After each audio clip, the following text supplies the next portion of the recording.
নবম শ্রেণীর ভূগোল আমাদের গত দিনে ক্লাসে ভারতের প্রচলিত এবং অপ্রচলিত শক্তি সম্পর্কে আমরা পড়েছিলাম। আজকে আমরা স্পেসিফিকভাবে তাপবিদ্যুৎ জলবিদ্যুৎ সম্পর্কে আমরা জানব।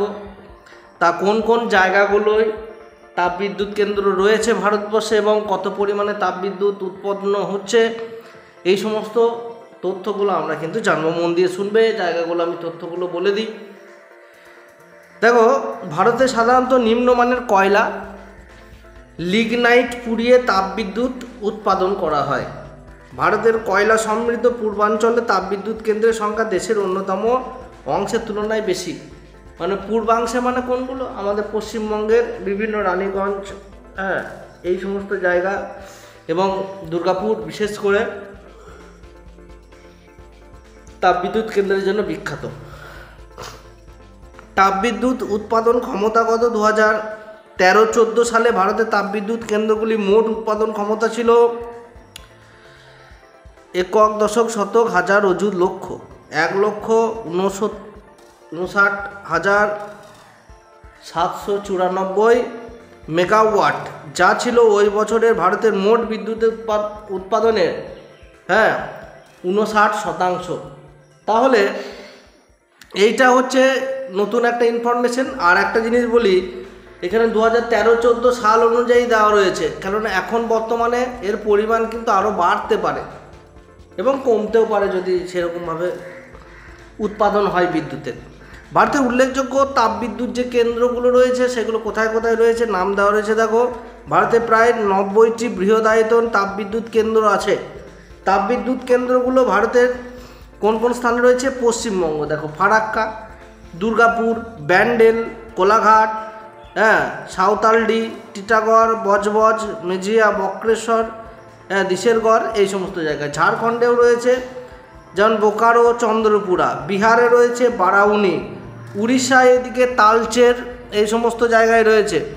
এবং অসমেও আমাদের তাপবিদ্যুৎ কেন্দ্র রয়েছে, সেগুলো একটু নাম বলি, যেমন নামরূপ, বঙ্গাইগাঁও, এগুলো। ছত্তিশগড়ে রয়েছে, মধ্যপ্রদেশ রয়েছে, এগুলো এত নাম মনে রাখার প্রয়োজন নাই, এগুলো বিভিন্ন জায়গায় নাম দেওয়া রয়েছে, তোমরা একটু জাস্ট দেখে নেবে। তোমরা সব থেকে বেশি যে যে জায়গাগুলো রয়েছে পশ্চিমবঙ্গে ফারাক্কা, দুর্গাপুর, ব্যান্ডেল, কোলাঘাট, এই কটা মনে রাখলেই হলো।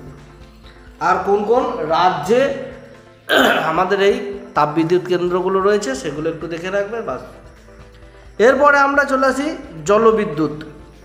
তাহলে জলবিদ্যুৎ মানে আমরা বুঝতে পারছি জল থেকে যে বিদ্যুৎ তৈরি হচ্ছে। তাহলে জল থেকে তৈরি হয় না সেই খরস্রোতা নদী যখন জলপ্রপাত বা ঝর্ণা বা কৃত্রিম বাঁধে প্রবাহিত জলধারার বেগে টারবাইনের চাকা ঘুরিয়ে ডায়নামোর মাধ্যমে যে বিদ্যুৎ শক্তি উৎপাদন হচ্ছে সেটাকে আমরা জলবিদ্যুৎ বলছি। ওই যে বাঁধগুলো তৈরি হচ্ছে, ড্যামগুলো, ড্যামের উপর থেকে কি হয়, জলটা পড়ে ওই টারবাইনের ওপর পড়ে, টারবাইনটা ঘুরছে এবং বিদ্যুৎ উৎপাদন হচ্ছে।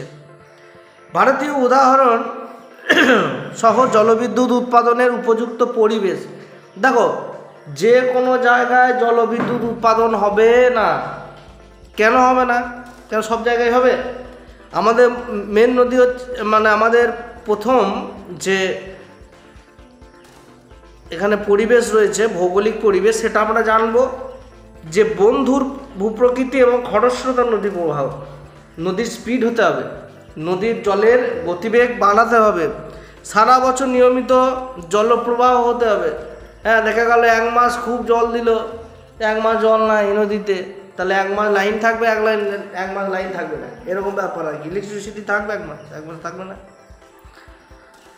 আবার কি পলিহীন জল, মানে ওই নদীতে যেন পলি সঞ্চয় না হয়, কেননা পলি জমে জমে টারবাইনটুকি একদম পলি চাপা দিয়ে দেবে, ওই জন্য নদীতে যেন পলি না থাকে।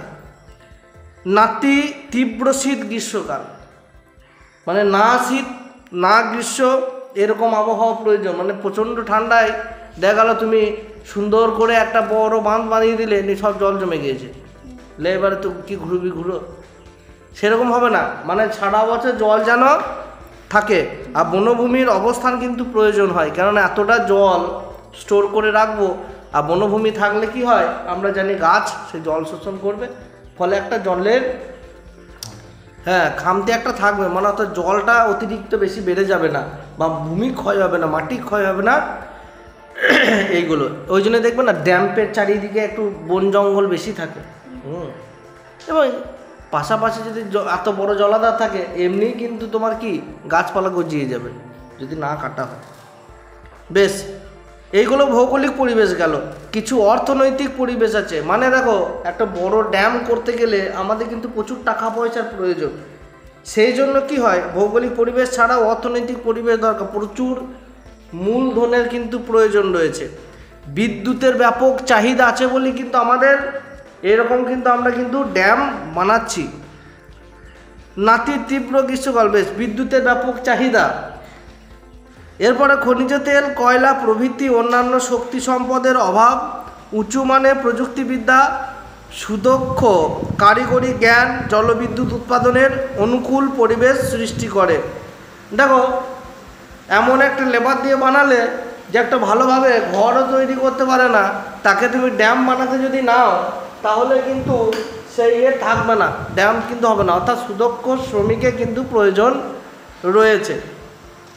আচ্ছা, এই জলবিদ্যুৎ উৎপাদনে কিছু সুবিধা রয়েছে।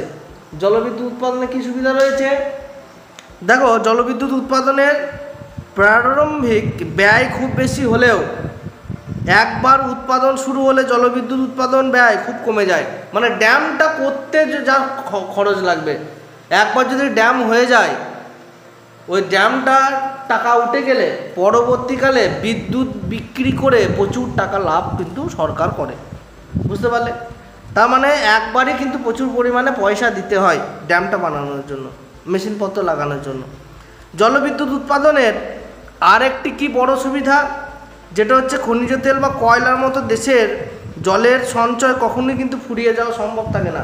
অর্থাৎ আমরা জল কিন্তু প্রচুর পরিমাণে কি করতে পারি, সঞ্চয় করতে পারি, তাই তো? আমার যখন মন হয় গ্রীষ্মকালে কোনো একদিকে জল আমরা ছেড়ে দিলাম ক্যানেলের মধ্যে দিয়ে ওই ড্যাম্পের থেকে, তাহলে ড্যাম্পের জল ছাড়া হয়। কিন্তু বর্ষাকালে খুব সমস্যা হয়, ড্যাম্পে জল ছেড়ে দেয় আর বন্যা হয়, তাই এইটা কিন্তু একটু অসুবিধা রয়েছে। দেখো ভারতের জলবিদ্যুতের যে অসুবিধা, এই বৃষ্টিপাতের অনিশ্চয়তার জন্য, খামখেয়ালিপনার জন্য ভারতের জলবিদ্যুৎ উৎপাদনের ওপর কিন্তু আমরা নির্ভর করি। এদিক থেকে বিচার করলে দেখা যায় যে সারা বছর ধরে নিরবচ্ছিন্নভাবে বিদ্যুৎ সরবরাহ করতে গেলে বরং তাপবিদ্যুৎ কেন্দ্রগুলোই বেশি নির্ভরযোগ্য। কেননা জলবিদ্যুতের অত নির্ভরযোগ্যতা নেই, কেননা বছরে প্রত্যেকটা দিন আমাদের কিন্তু সমানভাবে আমাদের নদীর কিন্তু ফ্লো কিন্তু বয়ে চলে না, তাই তো? নদী বয়ে চলে সমানভাবে, না চলে না। বর্ষাকালে বেশি জল নদীতে, হ্যাঁ, গ্রীষ্মকালে কম জল, এরকম ব্যাপার একটা থাকে। যাই হোক, ভারতের মতো নদীমাতৃক এবং উন্নয়নশীল দেশে প্রচুর জলবিদ্যুৎ উৎপাদিত হওয়া কিন্তু বিশেষ প্রয়োজন। অর্থাৎ নদীতে ড্যাম বানাও, আর আমরা বাংলা সাহিত্যে নদীর বিদ্রোহ তো পড়েছি, সেরকম হবে, নদী ভেঙে দিয়ে চলে যাবে। আর অনেক পুরনো বাঁধ আছে, নতুন নতুন ড্যামগুলোকে সারানো কম হয়, ফলে কী হয়, বিপজ্জনক হয়। কর্ণাটকে একটা দুর্ঘটনা ঘটেছিল, কয়েক হাজার মানুষ মারা গিয়েছিল তাতে। এক রাতের মধ্যে সব গোটা গ্রাম, শহরকে শহর ভাসিয়ে নিয়ে চলে গিয়েছে ড্যামের জল। তাই এইগুলো বিপজ্জনক, ড্যামগুলো বানালে হবে না, মেনটেনেন্স করতে হবে, বুঝতে পেরেছ? কিন্তু ভারত রুগ্ন অবস্থা, ভারতের ড্যামগুলো, সমীক্ষা বলছে, আমি নয়। দেখো দক্ষিণ ভারতে কি জলবিদ্যুৎ উৎপাদন বেশি সুযোগ রয়েছে? দক্ষিণ ভারতে কেন জলবিদ্যুৎ বেশি সুযোগ থাকবে? কেননা দাক্ষিণাত্য মালভূমি খাড়া ঢাল, দক্ষিণ দিকে দাক্ষিণাত্য মালভূমি রয়েছে, এই ঢালগুলো কিন্তু খাড়া, ফলে ওখানকার যে নদীর স্রোতগুলো আসছে সেইগুলো কিন্তু অত্যন্ত কী হবে, খরস্রোতা হবে। অপ্রবেশ্য কঠিন শিলাস্তরে গঠিত দাক্ষিণাত্য মালভূমির জলধারা গড়ে তোলার সুবিধা আছে। কেন দেখো, ড্যাম করতে গেলে যেখানে তুমি মানে পিলারগুলো পুঁতবে নিচেতে, সে বেসমেন্ট বানাবে, সেখানে তো শক্ত হওয়া দরকার আছে, না পিলার তোমার ড্যামটা সরে চলে যাবে ওইদিকে জলের তোমার ইয়েতে, প্রেসারে, চাপে। ওই জন্য কী হয়, যদি দুই দিকে যদি শক্ত কোনো দেওয়াল থাকে তাহলে ওটা আরও সুবিধা হলো। সেটা দাক্ষিণাত্য মালভূমির জন্য পাওয়া যায়। আর প্রাকৃতিক বিপর্যয়ের হার কম দক্ষিণ ভারতে, বন্যা এগুলো এখানে কম। দক্ষিণ ভারত আমরা জানি শুষ্ক প্রবণ অঞ্চল, আর কঠিন শিলাগঠিত দাক্ষিণাত্য মালভূমি, ভূমিক্ষয়ের স্বল্পতা বেশ কম। আর এই অঞ্চলে কী হয়, জলবিদ্যুতের ব্যাপক চাহিদা আছে দক্ষিণ ভারতে। আর অন্যান্য শক্তি সম্পদের অভাব, দক্ষিণ ভারতে সেরকম কোনো শক্তি সম্পদ নেই, কয়লার অভাব রয়েছে। সেই জন্য তাপ বিদ্যুতের চেয়ে এখানে জলবিদ্যুৎ উৎপাদন কিন্তু সুবিধাজনক। কোথায় গো? দক্ষিণ ভারতে। দক্ষিণ ভারতে জলবিদ্যুৎ উৎপাদনের কিছু অসুবিধা রয়েছে। সব সুবিধা বলে দিলে তো হবে না, তার মানে আমাদের দুটো জিনিসই জানতে হবে। যে জিনিসের কিছু সুবিধা থাকে সেই জিনিসের কিন্তু অনেক অসুবিধাও আমাদের অসুবিধারও সম্মুখীন হতে হয়। যেমন কি দক্ষিণ ভারতে জলবিদ্যুৎ উৎপাদনের অসুবিধাগুলো হচ্ছে কি, এখানকার যে জলগুলো রয়েছে, মানে নদীগুলো রয়েছে, সেইগুলো শুধুমাত্র না বর্ষার জলে পুষ্ট। মানে বর্ষাকালে এখানে জল থাকে নদীতে, বলে সারা বছর তুমি কিন্তু জলবিদ্যুৎ চালাতে পারবে না। অর্থাৎ বর্ষাকালে তোমার যেটুকু কারেন্ট হবে, যেটুকু ইলেকট্রিসিটি উৎপাদন হবে সেইটুকু। ফলে সারা বছর ধরে বিদ্যুৎ উৎপাদনের পক্ষে দক্ষিণ ভারতের নদীগুলো কিন্তু আদর্শ নয়। তাহলে উত্তর ভারতের নদীগুলো সারা বছর জল থাকে, কিন্তু নদীগুলিতে স্বাভাবিক জলপ্রপাত না থাকায় কৃত্রিম জলধারা জল সঞ্চয় করে জলবিদ্যুৎ উৎপাদন করতে হয়, যা অত্যন্ত ব্যয়সাধ্য। দেখো দক্ষিণ ভারতে আর উত্তর ভারতে কি হচ্ছে, দক্ষিণ ভারত আর উত্তর ভারতের মধ্যে দুটো জলবিদ্যুৎ তৈরি করার পার্থক্য রয়েছে। উত্তর ভারতের নদীগুলো কি হচ্ছে, ভালোই জল থাকে, কেননা ওপর থেকে আমাদের বরফ গলা জলগুলো আসে, গঙ্গা টঙ্গা এগুলো। কিন্তু সমস্যা কি, এখানে ভূমির ঢালই নাই। ফলে আমরা যেখানে ড্যাম করব না, সেই ড্যামটা অনেক উঁচু করতে হয়, আর প্রচুর পরিমাণে জলের স্টক রাখতে হয়। অনেক উঁচু থেকে কিন্তু জল আমাদের নামে না। কিন্তু দক্ষিণ ভারতে এটা কিন্তু ভূভাগের এইরকম বন্ধুর প্রকৃতি হওয়ার জন্য উঁচু নিচু এবং মালভূমি অঞ্চল, দাক্ষিণাত্য মালভূমি অঞ্চল থাকার জন্য কি ওখানকার ভূপ্রাকৃতিক অবস্থান খুব ভালো, কিন্তু ওখানে নদীতে জল থাকে না, খরাপ্রবণ এলাকা। বেশ, 2014 সালে ভারতের মোট জলবিদ্যুৎ উৎপাদন ক্ষমতা ছিল 39,894 মেগাওয়াটে পরিণত হয়েছিল, যা ছিল ওই বছর মোট বিদ্যুৎ উৎপাদনের 17%। তার মানে দেখো, আমরা তাপ বিদ্যুৎ থেকে 1,00,000 বললাম গো, তখন 1,59,794 মেগাওয়াট আমরা উৎপাদন করছি, কিন্তু জলবিদ্যুতের মাত্র 17% আমরা উৎপাদন করছি। মানে 100% যদি বিদ্যুৎ থাকে, তার মধ্যে তাপ বিদ্যুৎ প্রায় 60%, আর আমাদের এই জলবিদ্যুৎ 17 থেকে 18% আমাদের কার্যকরী। আর বাদ বাকি সৌর শক্তি, অপ্রচলিত শক্তি, বিভিন্ন শক্তিগুলো থেকে আমরা তাপগুলো নিই, মানে বিদ্যুৎগুলো আমরা তৈরি করি। তাহলে ভারতে কোথায় জলবিদ্যুৎ ব্যবস্থা রয়েছে, কোন কোন জায়গায় আমাদের জলবিদ্যুৎ কেন্দ্র রয়েছে সেইগুলো দেখো। একটা হচ্ছে Damodar valley corporation, Maithon dam, Panchet পাহাড়, তিলাইয়া। হিমাচল প্রদেশে আছে গিরিবাটা, বাসি। জম্মু কাশ্মীরে আছে নিম্ন Jhelum, Salal hydel dam, Salal dam. তারপর অনেক যে ড্যামগুলো করছে, যে ইন্ডিয়া পাকিস্তানের যুদ্ধের সময় আমরা ড্যাম্পের অনেক আলোচনা পেলাম, যে এই ড্যাম বানিয়ে সিন্ধু নদীর জল আটকে দেওয়া হবে, এই সালাল ড্যাম কিন্তু তার মধ্যে অন্যতম।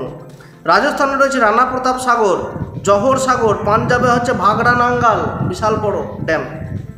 তারপর উত্তরপ্রদেশে আছে রিহান, যমুনা, এইগুলো। মধ্যপ্রদেশে আছে গান্ধী সাগর, কর্ণাটকে সরাবতী, কলি নদী, যোগ, ভদ্রা, এগুলো। কেরল আছে ইডুক্কু, সবরীগিরি, এগুলো বিভিন্ন নাম কিন্তু এখানে দেওয়া রয়েছে। আর পশ্চিমবঙ্গে আমরা একটু নামটা জেনে রাখি, যে জলঢাকা বিদ্যুৎ প্রকল্প এবং অন্যান্য জলবিদ্যুৎ উৎপাদন কেন্দ্র রয়েছে পশ্চিমবঙ্গে। আমাদের মেন হচ্ছে জলঢাকা। তো জলঢাকা ওই তোমার ওই ওপর দিকে আছে, কোন দিকে, কোচবিহার ওই সাইডে, কেননা তোরসা জলঢাকা, মহানন্দা, ওই যে নদীগুলো রয়েছে সব তো উত্তর বাহিনীর উপর থেকে বয়ে আসছে না, বাংলাদেশে ঢুকছে। তা ওই নদীর উপরেই কিন্তু আমাদের এই জলবিদ্যুৎ কেন্দ্রগুলো গড়ে ওঠে। আর আমাদের ভেবো না যে এই পশ্চিমবঙ্গে এখানে কোথাও রয়েছে, না, নিচের দিকে। কারণ এখানে তো তুমি ড্যাম করবে কোথায়, সমতল ভূমিতে সব, ফলে সমস্যাটা ওইটাই হচ্ছে। তাহলে আজকে এই অবধি থাকলো। আমরা দুটো বললাম, তাপবিদ্যুৎ এবং জলবিদ্যুৎ। পরের দিনে আমরা পারমাণবিক বিদ্যুৎ, অপ্রচলিত শক্তির উৎস, এইটা আলোচনা করব। কালকে মোটামুটি আমরা এই গোটা চ্যাপ্টারটাই পুরো ভারতের সম্পদ এখানে শেষ করব। এরপরে আমাদের যে চ্যাপ্টারটা পড়ার আছে পশ্চিমবঙ্গ সম্পর্কে আমরা কিন্তু জানবো।